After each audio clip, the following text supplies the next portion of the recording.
अथ श्री बृहस्पतिवार व्रत कथा। भारतवर्ष में एक प्रतापी और दानी राजा राज्य करता था। वह नित्य गरीबों और ब्राह्मणों की सहायता करता था। यह बात उसकी रानी को अच्छी नहीं लगती। वह न ही गरीबों को दान देती, न ही भगवान का पूजन करती और न ही राजा को भी दान देने से मना करती थी। एक दिन राजा शिकार खेलने वन को गए हुए थे तो रानी महल में अकेली थी।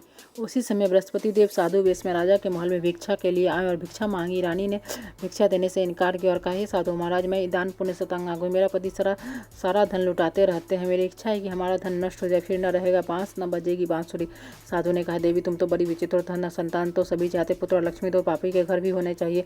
यदि तुम्हारे पास अधिक धन है तो भूखों को भोजन दो, प्रयासों के लिए ब्याह बनवा, मुसाफिरों के लिए धर्मशालाएं खुलवा। जो निर्धन अपनी कुमारी कन्या का विवाह नहीं कर सकते उनका विवाह करा दो। ऐसे और कई काम है जिनके करने से तुम्हारा यश लोक परलोक में फैलेगा। परंतु रानी पर उपदेश का न कोई प्रभाव पड़ा। वह बोली, महाराज आप मुझे कुछ न समझाएं, मैं ऐसा धन नहीं चाहती जो हर जगह बांटती फिरूं। साधु ने उत्तर दिया, तुम्हारी ऐसी इच्छा है तो तथास्तु। तुम ऐसा करना कि बृहस्पतिवार को घर को लिपकर पीली मिट्टी से अपना सिर धोकर स्नान करना, मिट्टी चढ़ाकर कपड़े धोना। ऐसा करने से आपका सारा धन नष्ट हो जाएगा। इतना है कहकर वह साधु महाराज वहाँ से आलोप हो गए। साधु के अनुसार कई बातों को पूरा करते हुए रानी ने केवल 3 बृहस्पतिवार ही बीते थे कि उनकी समस्त धन संपत्ति नष्ट हो गई। भोजन के राजा का परिवार तरसने लगा। तब एक दिन राजा ने रानी से कहा, रानी तुम यहीं रहो, मैं दूसरे देश को जाता, क्योंकि मुझे यहाँ पर सभी मनुष्य जानते हैं, इसलिए मैं यहाँ कोई छोटा कार्य नहीं कर सकता। ऐसा कहकर राजा प्रदेश चला गया। वहाँ पर वह जंगल से लकड़ी काट कर लाता और शहर में बेचता। इस तरह वो अपना जीवन व्यतीत करने लगे। इधर राजा के प्रदेश जाते रानी और दासी दुखी रहने लगे। एक बार जब रानी और दासी को 7 दिन तक बिना भोजन के रहना पड़े तो रानी ने अपनी दासी से कहा, दासी, पासी के नगर में मेरी बहन रहती, वो बड़ी धनवान है, तुम उसके पास जाओ और कुछ ले आए ताकि थोड़ी बहुत गुजर बसर हो जाएगी। दासी रानी की बहन के पास गई। उस दिन गुरुवार था और रानी की बहन उस दिन समय बृहस्पतिवार व्रत की कथा सुन रही थी। दासी ने रानी की बहन को अपनी रानी का संदेश दिया, लेकिन रानी की बड़ी बहन ने कोई उत्तर नहीं दिया। तब दासी को रानी की बहन से कोई उत्तर नहीं मिला तो वो बहुत दुखी हुई और उसे क्रोध भी आया। और दासी ने वापस आकर रानी को सारी बात बता दी। सुनकर रानी ने अपने भाग्य को कोसा। उधर रानी की बहन ने सोचा, मेरी बहन की दासी आई थी परंतु मैं उससे नहीं बोली। इससे वह बहुत दुखी हुई होगी। कथा सुनकर और पूजन समाप्त करके वह अपनी बहन के घर आई और कहने लगी, हे बहन, मैं बृहस्पतिवार का व्रत कर रही थी। तुम्हारी दासी मेरे घर आई थी परंतु जब तक कथा होती है तब तक न उठते हैं और न ही बोलते, इसलिए मैं नहीं बोली। कहो दासी क्यों गई थी? रानी बोली, बहन तुमसे क्या छुपा, हमारे घर में खाने तक को अनाज नहीं था। ऐसा कहते कहते रानी की आंखें भर गई। उसने दासी से पिछले 7 दिनों से भूखे रहने तक की बात अपनी बहन को विस्तार पूर्वक सुना दी। रानी की बहन बोली, देखो बहन, भगवान बृहस्पति देव सबकी मनोकामना को पूर्ण करते। देखो शायद तुम्हारे घर में अनाज रखा हो। पहले तो रानी को विश्वास नहीं, फिर वह बहन के आग्रह करने पर उसने अपनी दासी को अंदर भेजा तो उसे सचमुच अनाज से भरा एक घड़ा मिल गया। उसे देखकर दासी को बड़ी हैरानी और दासी रानी से कहने लगे, रानी, जब हमको भोजन नहीं मिला तो हम रोज ही व्रत करते हैं, इसलिए क्यों ना इनसे व्रत और कथा की विधि पूछ ली जाता कि हम भी व्रत कर सके। तब रानी ने अपनी बहन से बृहस्पतिवार व्रत के बारे में पूछा। उसकी बहन ने बताया, बृहस्पतिवार के दिन व्रत में चने की दाल और मुनक्कस विष्णु भगवान का केले की जड़ में पूजन करता था। दीपक जला व्रत कथा सुना भी पीला भोजन ही करे, इससे बृहस्पति देव प्रसन्न होते। व्रत और पूजन विधि बताकर रानी की बहन अपने घर लौट आई। 7 दिन के बाद जब गुरुवार तो रानी और दासी ने व्रत रखा। घुड़साल में जाकर चना और गुड़ बिलाई, फिर उससे केले की जड़ था। विष्णु भगवान का पूजन का पीला भोजन कहाँ से है, इस बात को लेकर दोनों बहुत दुखी थे। चूंकि उन्होंने व्रत रखा था इसलिए बृहस्पति देव उनसे प्रसन्न थे, इसलिए वे एक साधारण व्यक्ति का रूप धारण करके थालों में सुंदर पीला भोजन दासी को देकर गए। भोजन पाकर दासी प्रसन्न और फिर रानी के साथ मिलकर भोजन किया। उसके बाद से वे सभी गुरुवार को व्रत और पूजन करने बृहस्पति भगवान के पास उनके पास फिर से धन संपत्ति आ गई। तो रानी फिर से पहले की आलस्य करने लगी। तब दासी बोली, देखो रानी, तुम पहले भी इस तरह आलस्य करती, तुम्हें धन रखने में कष्ट होता है, इस कारण सभी धन नष्ट होगा। जब भगवान बृहस्पति की कृपा से धन मिला है तो तुम्हें फिर से आलस होता है। रानी को समझाते दासी कहती है, बड़ी मुसीबतों के बाद हमने यह धन पाया, इसलिए हमें दान पुण्य करना चाहिए, भूखे मनुष्यों को भोजन करना चाहिए और धन को शुभ कार्यों में खर्च करना चाहिए, तो तुम्हारा कुल कारण यश बढ़े, स्वर्ग की प्राप्ति हो, पितर प्रसन्न हो।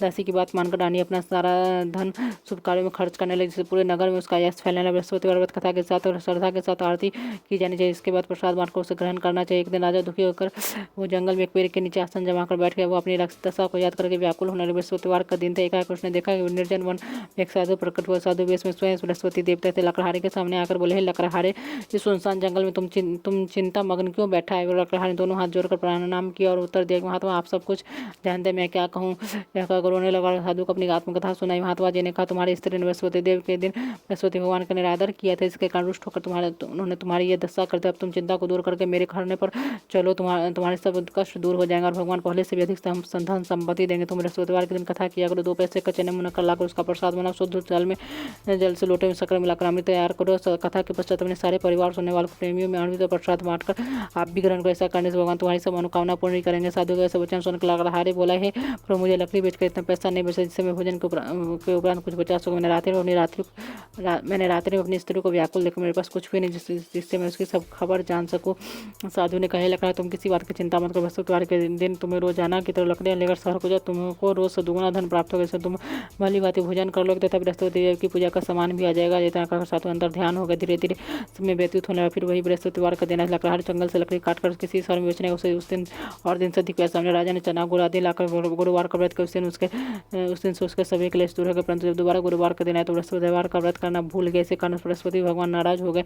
उस दिन उस नगर के राजा ने विशाल का आयोजन के साथ में यह घोषणा करा दी कि कोई मनुष्य अपने घर में भोजन न बनाए और न आग जलावे। समझ जनता मेरे यहाँ भोजन करने आए, इसे आज्ञा को जो न माने उसकी फांसी की सजा दी जाएगी। इस तरह की संपूर्ण घोषणा संपूर्ण नगर में करवा दी गई। राजा के आज्ञा अनुसार शहर के सभी लोग भोजन करने, लेकिन लकड़हारे कुछ देर से पहले राजा उसको अपने साथ घर ले गए और ले जाकर भोजन कराया। तब रानी की दृष्टि उस कोठी पर पड़ी जिस पर उसका हाथ लटका तो वहाँ से पर दिखाई नहीं दे। रानी ने निश्चय किया कि मेरा हार इस मनुष्य ने चुरा लिया। उसी समय सिपाहियों को बुलाकर उसको कारागार में डलवा दिया।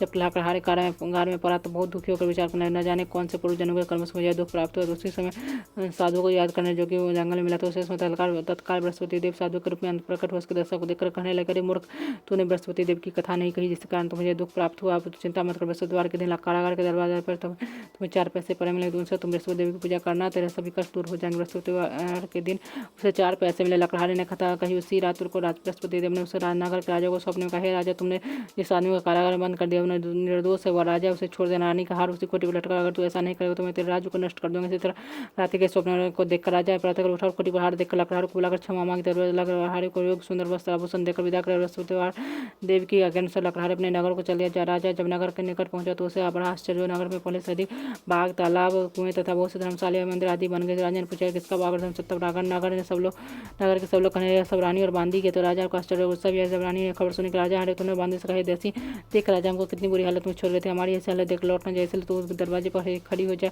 आज्ञा अनुसार राजा दासी दरवाजे पर खड़ी और राजा आए तो उन्हें अपने साथ लिवा लाए। तब राजा ने क्रोध कर अपने रानी से, यह धन तुम्हें कैसे प्राप्त हुआ? तो उन्होंने कहा, हमें यह सब धन बृहस्पति देव के इस व्रत के प्रभाव से प्राप्त हुआ।